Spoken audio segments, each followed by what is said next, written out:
You're listening to Myers-Briggs Question Corner with Edythe Richards. Hello listeners, and thank you for tuning in to another episode of Myers-Briggs Question Corner, where we answer your questions on personality. I'm with Edythe Richards, Myers-Briggs Master Practitioner, weighing in today as our expert. Our question today comes from a very dear friend of mine, and it speaks to the nature versus nurture debate. Now, can we inherit our personality types from our parents? What's the genetic influence, if any, to Myers-Briggs types? Edythe, this is a question we haven't delved into yet, and I'm excited to hear your thoughts.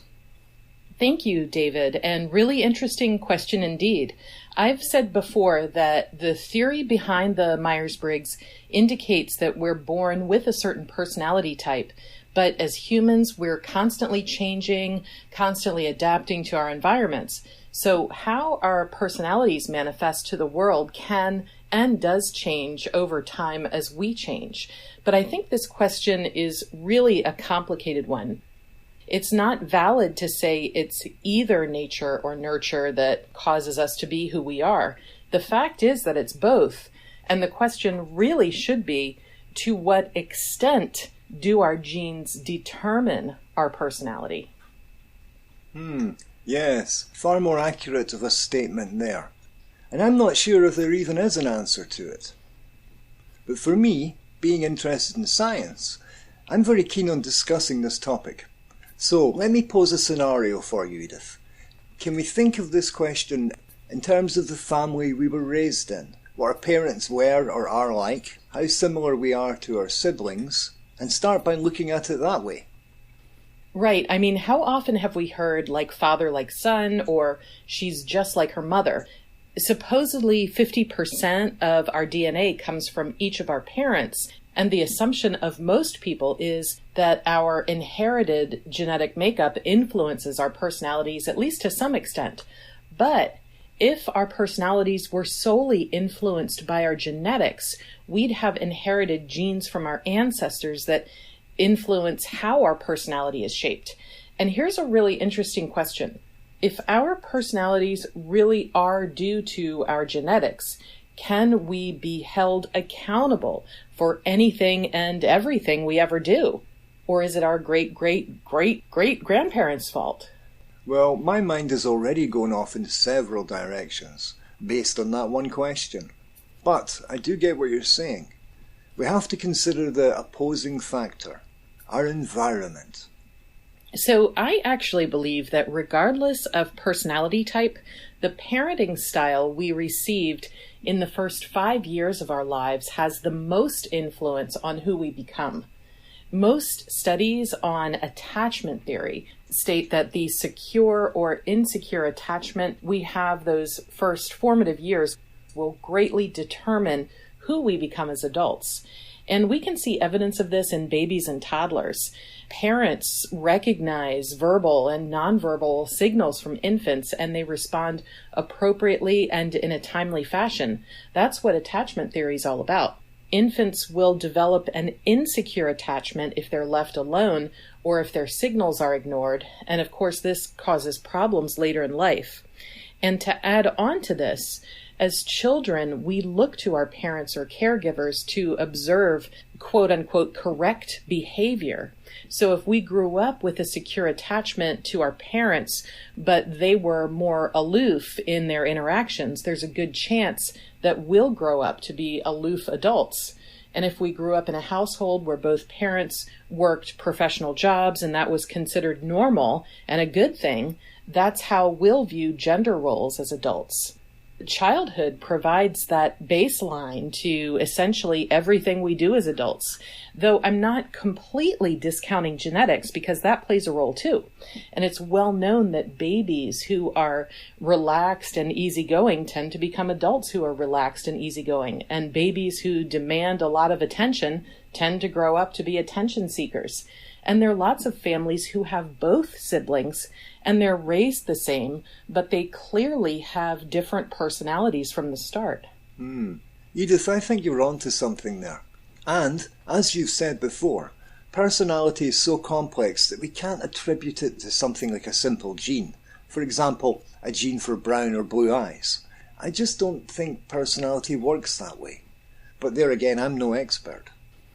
Personality has never been and never will be a simple concept to grasp. It's fluid and it's not easily measurable. And of course, the Myers-Briggs is just one system to attempt to classify personality.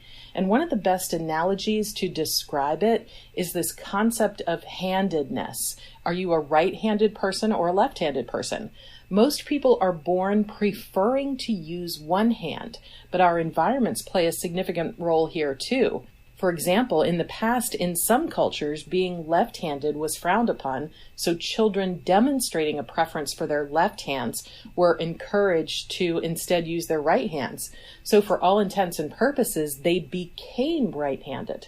It's the same with personality traits. Yes, I like that analogy a lot. And, Edythe, you've been very candid in the past about how your natural preferences have influenced you. Could you tell our listeners a little bit more about this? Sure. So I grew up on a farm and not in a neighborhood where there were a lot of other kids to play with.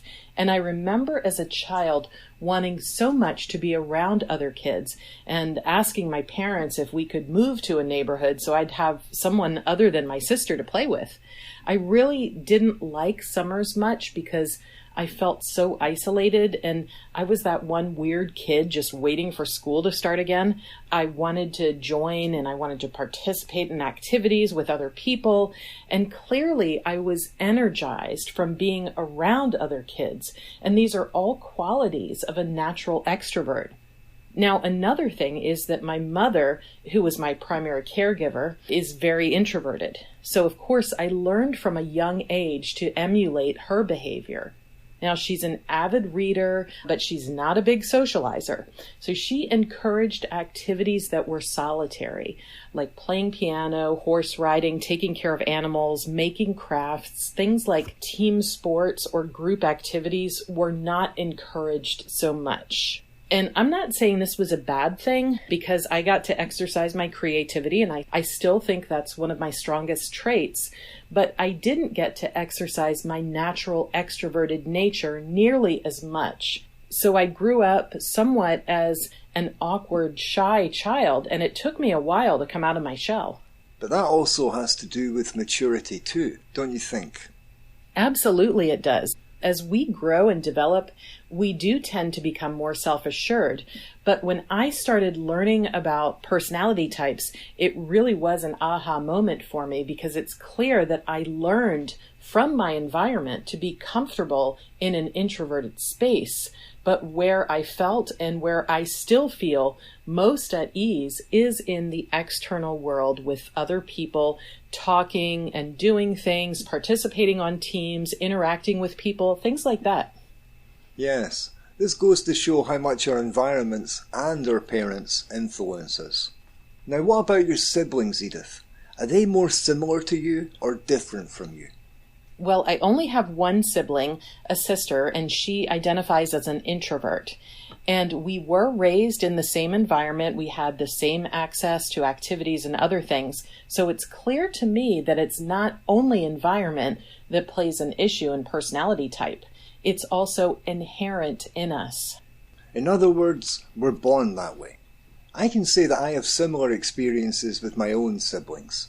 Of course, there are similarities between us due to how we were raised, but there are differences too. And the more I've learned about personality type theory, the more I've come to appreciate those differences as part of our genetic makeup. And that knowledge, I must admit, has helped me in understanding how to approach them more, how to approach them better. I guess what it boils down to is that we can be a lot more accepting and tolerant of people if we know that to some extent it's science, or genetics in this case, that, to a certain extent, dictates who we are. Right, and that's the whole purpose of learning about type theory. It's to appreciate our differences and learn strategies to communicate and interact more effectively. So if I know the person I'm dealing with is an introverted type, I'm going to be a lot more cognizant in how I approach them. For example, I'll resist the urge to approach them with my usual ball of expressive energy and get in their faces, and I'll adapt to a slower, more deliberate pace. And I found it helps. Yes, that's not always the best way to approach we introverted types. But we have our lessons to learn too. And what I've learned from you, Edythe, is to make sure my expressions and my body language show that I am actually tuning in to the other person. It doesn't help if I have a blank expression on my face. And, virtually, I found it helps to fill in the gaps in the silence as well. Yes, we extroverted types aren't always the best at sitting in silence, and I, for one, can say I truly appreciate your efforts in that regard, David. So, I want to mention an interesting study that I came across. I initially found it on the type website Truity. I think that's how it's pronounced. Now, it talked about the Minnesota study of twins reared apart that was conducted between 1979 and 1999. Essentially, 350 pairs of twins who were raised apart from each other were studied. And what I found most fascinating, that what it found was that identical twins who were raised apart were more similar than those raised together. The assumption is that the twins raised together recognize their similarities and deliberately try to change their behaviour so they're different from their twin. They actually consciously turn off their genes. Yeah, that is really interesting because you'd think the opposite were true. But this suggests that even if we do inherit parts of our personalities from our parents, that doesn't mean that we're stuck with them.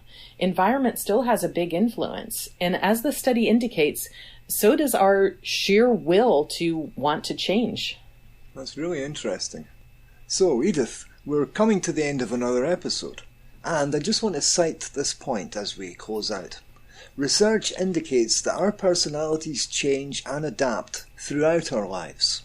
But that doesn't necessarily mean our Myers-Briggs types will change. I think it's fair to say that both nature and nurture play a role in who we become. Edythe, do you have any final thoughts? Well, you hit the nail on the head, David. It's never one or the other when we're talking about a topic as complex as personality. Our genetics may be inherited, but that doesn't mean our behavior is. And as we've said many times before, personality and behaviour are two different things. Edythe, many thanks, as always, for your expertise and weighing in on this very interesting topic. And dear listeners, if you enjoyed this episode, please give us a share on social media and be sure to subscribe to us on your favourite podcast platform. I'm David, producer for Myers-Briggs Question Corner, signing out. Until next time. Thanks for listening to this episode. If you'd like to hear more, or you'd like to submit a question yourself, then you can find us at www.atopcareer.com. Until next time. MBTI and Myers-Briggs are registered trademarks of the MBTI Trust.